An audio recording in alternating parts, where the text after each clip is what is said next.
Kung makadto na mo, then, ay, mao din ang bunga ha to, dili din ni rambutan, dili durian, dili mangustan. Kung dili, dusi ka klaseng bunga. Way undang, sikig bunga. Pero kita, nagbunga, wala. Muputot manggaling, magian pa pagsulay, tagak po. Ano yan, dako-dako unta, giulod po. Kanitanan, nagdepende rin nato sa atong pagpahimulos. So ayaw na mo blame sa aban nga, ikaw manggod. Ayaw i-blame. I-blame imong kaugalingon. Kay kalang panahon na sa diyang tamayon ka, damor ka mo dool sa Ginoo. Oh Lord, amen. Lord, salamat sa Ginoo at pagtamay. Magaboy, kahimo ka anak. Dadaan tayo kag sundang, takbasong tayo ka. Na, transforma yun. Anyway, mga ison, salamat sa Ginoo sa chance na to. Kita mga buhi pa nga puno og paglaom. Paglaom sa himaya. Bosa, ayaw mo ka-discourage. Labi na pa kahimtang sa kalibutan karon, lisod. Abi nyo, tanan, ang uban hayay, ang uban lisod, tanan ka lisod. Abi nyo, ang dato waga lisod kay sila. Di mo no? May pampobre, wa pa lisod. Makakaon og kaduha sa kadlaw.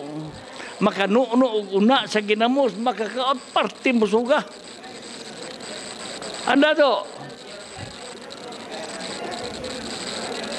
Kasagaran, mag-istorya mig negosyante, kumusta inyong negosyo? Siyang parte lisuda. Lisod.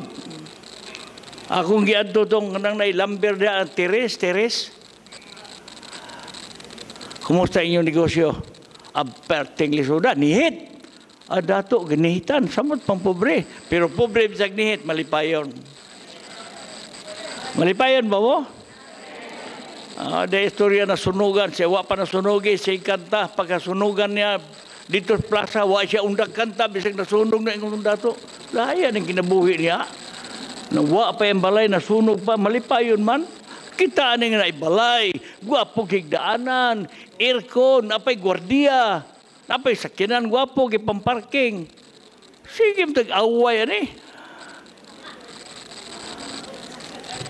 Isiyag, ayaw nag-awit. Bayran di ka, di na ka mag-awit. Na kwarta. Dawat mo na kwarta. Ay, di magin mapugan. Muawit mo siya. Ay, uli na ko na. Bahala ko kay kwarta, basta malipayon akong kasing-kasing. Nato'y kanta so na, malipayon ang Kristohanon, bisag daghang alantoson. Kanong sa ito giawit? Stir up time. Agway kinawa mang stir up. Katong stir up bisag tungang gabi mo singgit sa merkado. Jesus is Lord. Why wow. Karon may daghan ta, oh Lord Jesus.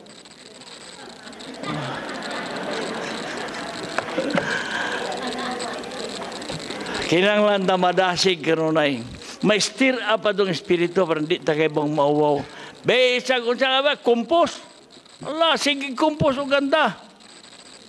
Pero pagka wa na stir up, pungko, kusmod ng naong.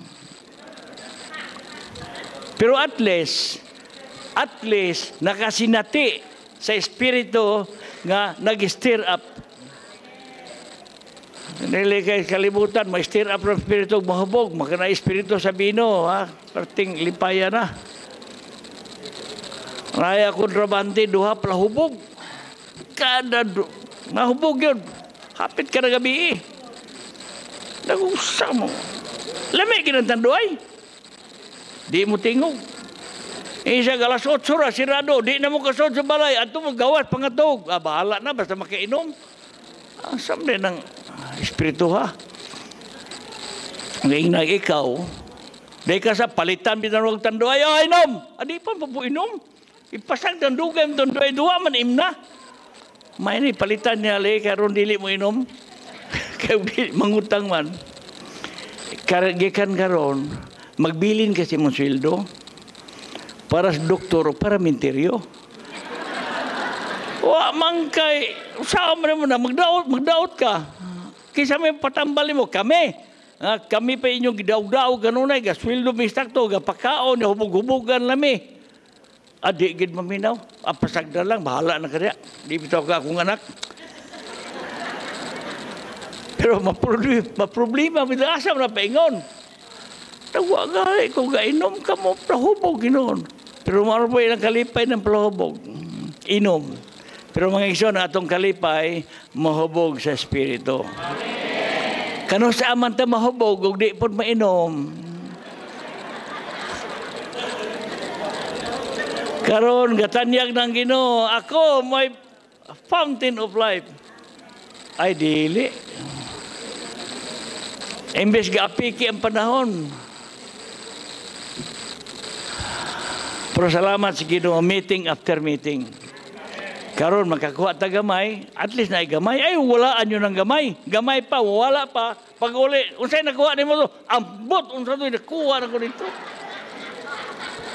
Nangambot tinor. Ay nagwala ay itipig na.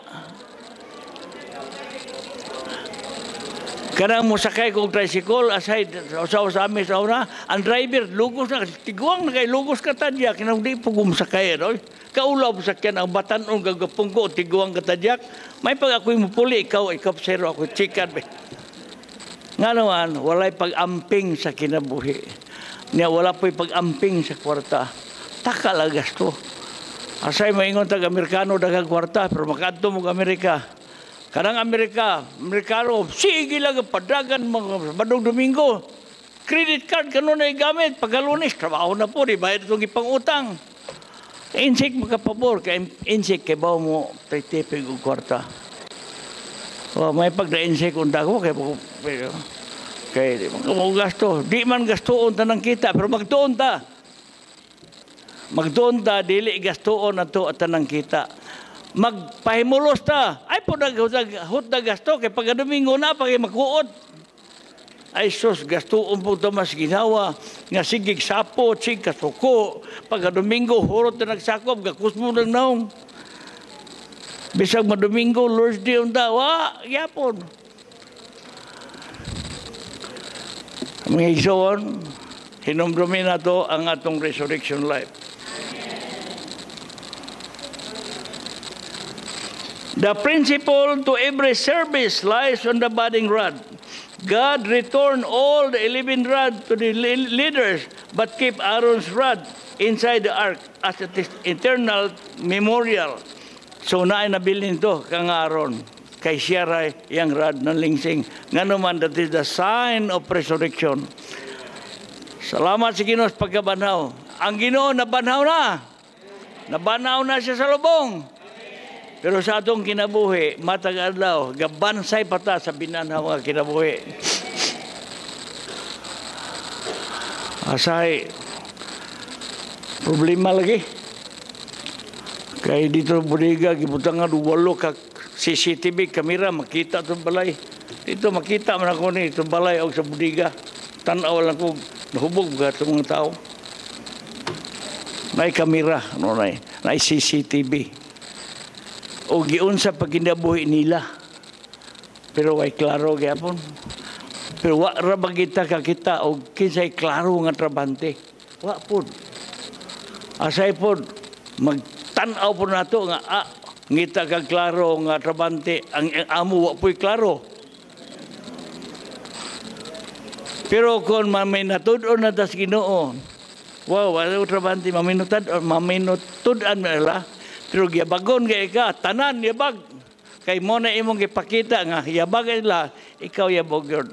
Pero pinaagyan na, madala ta, dugang pag-imbita sa Ginoo.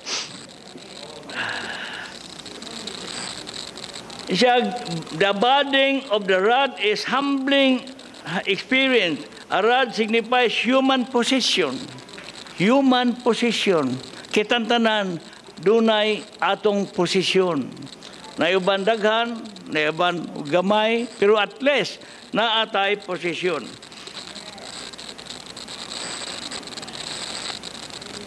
Dayon, resurrection,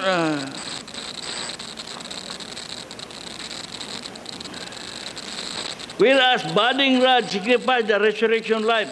Thus, only the foolish person would be proud and say that he is better than others. Agoy, ang bugiro ko, mas maipag ko kay nila. Mas maipag ko kay nila. Ang bugiro na. Bisat niya alig, maipag kanila. Pray, sulti. Mas mayo, mabuhi rin kita, kanuna kinabuhis pagkabanaw. Kaya kita, naagid ang pride pa na to. Kay hulog gutan na tao. Napagyapon ang hulog nga kinaayas pagkatao. No?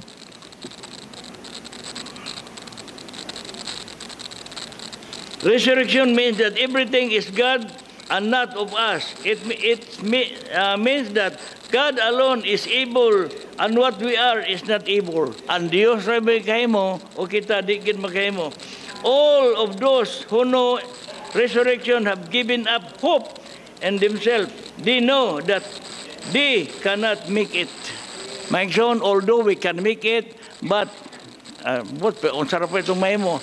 Pero the best way is, Lord, I cannot make it. Dili gyud ko makahimo. Ikaw ra gyud ang makahimo. Mao na ang experience ni Moses. Permiro siya sikat kay Moses. Permiro 40. Ikaduhang sikat ay ikaduhang 40 ingon siya gadi na ko makahimo. Grabe ay ang pagkatong dito siya sa Ehipto. Grabe siya. Pero ikaduha, kadiyang nakasinati na siya, nga imbes ka tago-tago siya, nakapatay din siya, dahil gisulti na, dili na ko makahimo. Ikatulong 40, siya ang Diyos sa Giyod ang makahimo. So, kana nga pulong, nagamit na siya sa Diyos. Kung maingon lang, sisiw kayo na, di ka magamit sa Diyos. Pero Lord, nahibaw ka sa akong capacity. Bisan pag na ako'y capacity, pero dili ni magamit ni mo, ikaw ra gyud may magbuot na ko. Mo na panahon nga mo magamit ang Ginoo. O di ka magpagamit, di magapulihan sa Ginoo. Pero tugyan na imong kaugalingon, ang tagaan o way ang Ginoo pagbuhat, and then siya mubuhat para nimo.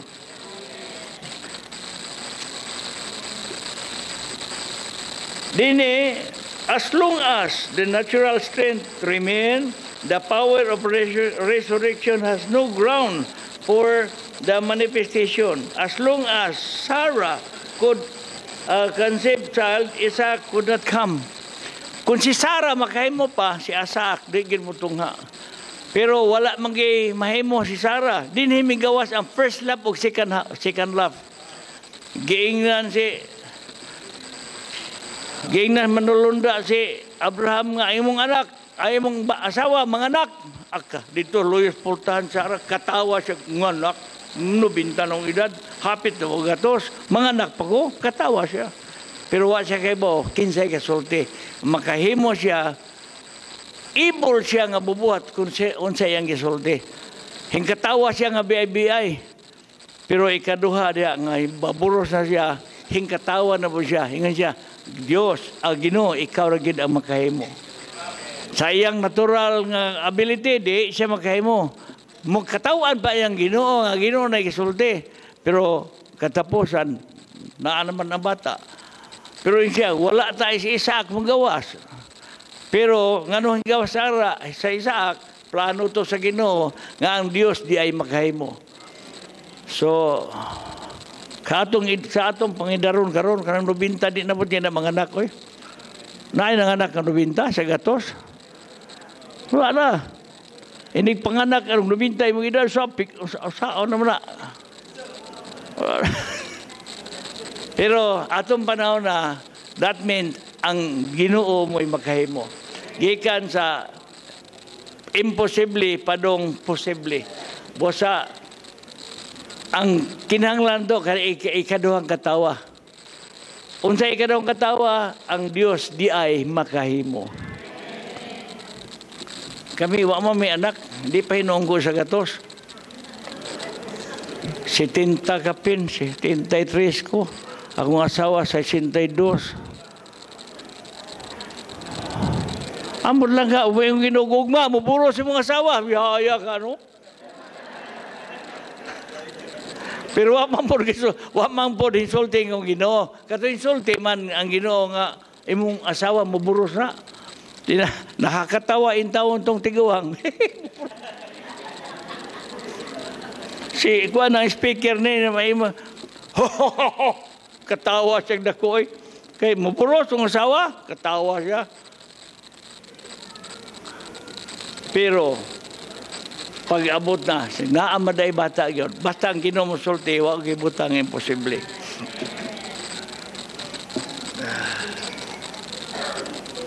What we can do belongs to the natural realm. And what is impossible for us to do belongs to the realm of resurrection. Resurrection speaks of the things that are beyond us, which cannot do in ourselves. Mo na ang bunga sa pagkabanhaw. Kanan dili ta kahimo, siya ra gid ang makahimo. So magawas to kang Moses, han gigamit sa Ginoo sa ikatulo ni ng 40 nga si surrender na siya. Dili na siya kahimo, ang Dios ra ang makahimo. Mga igsoon, in our natural ability asay pusong kita. Nagtuo ta makahimo kita. Pero kinahanglan ta mahibaw nga kita wala gyud kahimuan gawas sa Ginoo. A man must come to the end of himself before he will be convinced of this utterly uselessness. Kinahanglan ko ang tao, amot yun siya, mahunundang siya, nga dili siya makahimo. Useless siya. Pero salamat sa Ginoo sa diya mahunong, ang Diyos di mo puli. Mga igsoon, ang Diyos makahimo. Kita dili makahimo. Bisag unsaon nimo basta dili mo ay plano sa Dios, dili ginamay mo. Apan bisag di ka muliok, basta plano sa Dios, mahimo na niya. So what we need is you trust Him. Salig na niya. Magpahimulo sa gyud kanunay nining kinabuhi sa pagkabanhaw. Karon mo ni atong gimensahe kinabuhi sa pagkabanhaw. Napay diri tumoy mo na gisulti ni Juros kanina. Kaning we can experience, enjoy, and express Christ as the grain of wheat. Yung lugas nga trigo. Kaning lugas nga trigo, o dili mahulog sa yuta ag mamatay, dili kini mudaghan. Pero sa diyang mahulog sa yuta, mamatay, mudaghan na. Mamunga na. Bosa mga igsoon, kita mga lugas nga trigo, nga murag way mga paglaom, pero sa diyang mamatay na, praise the Lord, doon na na'y mabuhi. If no death, no life. Kung walay kamatayon, walay kinabuhi. Pero di kay kumuangay sa hubad na sa lawiton. Kung sa ito hubad, kung mamatay ka, sagot panunglong na. Kung mamatay ka, mamatay hubad po. Pero murag di ka igo ba sa English? Ang English if no death, no life. Kung walay kamatayon, walay kinabuhi. So, sayo ning mamatay magigsoon, dili biya sayon. Pero, ang Ginoo makalihok sa dihang magkasinati ka o kamatayon sa imong kagalingon o mabuhi diya sa pagkabanhaw nga kinabuhi. Dahil ang imo ng buhaton, mahimo ng daghan, ang lugas nga trigo mo tubo na, dahil daghan ang makapahimulos. The glory of Christ, divinity with His divine life, was cancelled in Him as a grain of wheat. While the glory of His divinity was cancelled by the shell of His humanity, He was oppressed and constrained, longing to be baptized with this baptism of His death for the release of the glory, His divinity with His fire of His divine life. Mo ni atong pangandoy, longing, no? Nga ma-release, makagawas. Salamat sa Ginoo sa atong espiritu, gipuy-an po tag Dios. Pero asay kan Dios na nalukong, na priso ditong espiritu. Dahil siya, Christ is making His home in our heart. Pero kaning home, gusto niyang iyang ayuhon. Di po ito masugot, nga diha ra ka, ay panghilabot. Kaning akong negosyo ay kilabti, ako ni. Diha ra ka sa akong espiritu pagtago. So ang Dios di makahimo. Pero tagay sa lugar nga muhimo, siya muhimo para nato. Kay kita di man gud ta makahimo, siya man makahimo. Kita ga maupon nga makahimo gyud sa dili biya to. Bisag mo yung ako na gud ni. Sa mga taon ngali, pero sa Dios inbalig ginang ikaw ni. Ikaw walay kahimuan sa imong kaugalingon. Gawas pon kaning kaugalingon mamatay, si Kristo may mabuhi.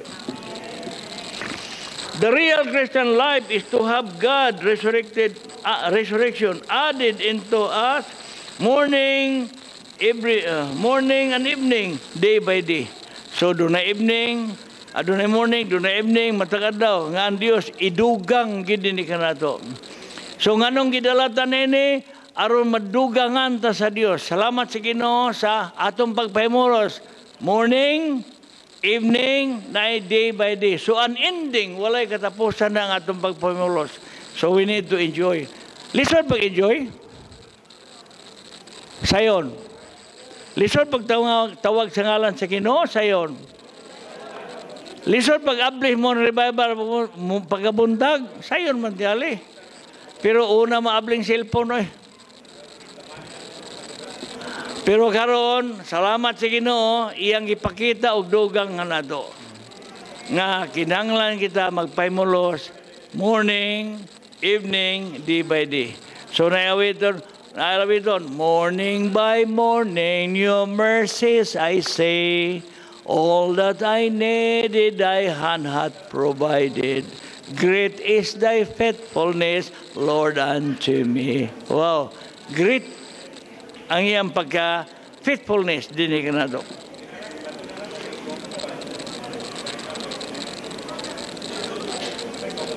The release of the glory of Christ's divinity was his being glorified by the Father with the divine glory in his resurrection through his death. So, pinagi sa kamatayon ng mga espiritu, dayon ang iyang himaya po na release.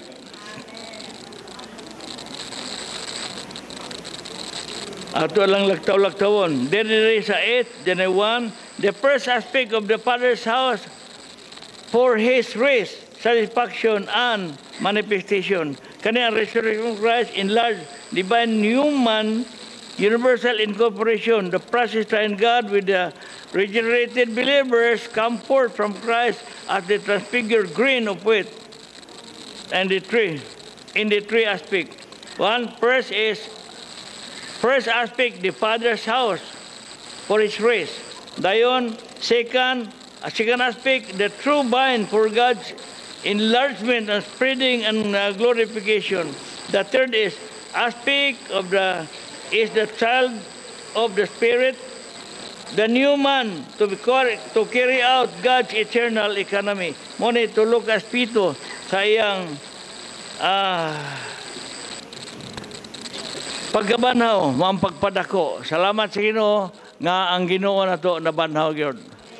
Atong sination og dugang ang iyang pagkabanhaw. Bisan karong gabi sa pagkatulog, ugma sa pagbakod, ang tibuok adlaw sa atong pagkinabuhi, atong sination kanunay nga atong Ginoo nabanhaw na gyud.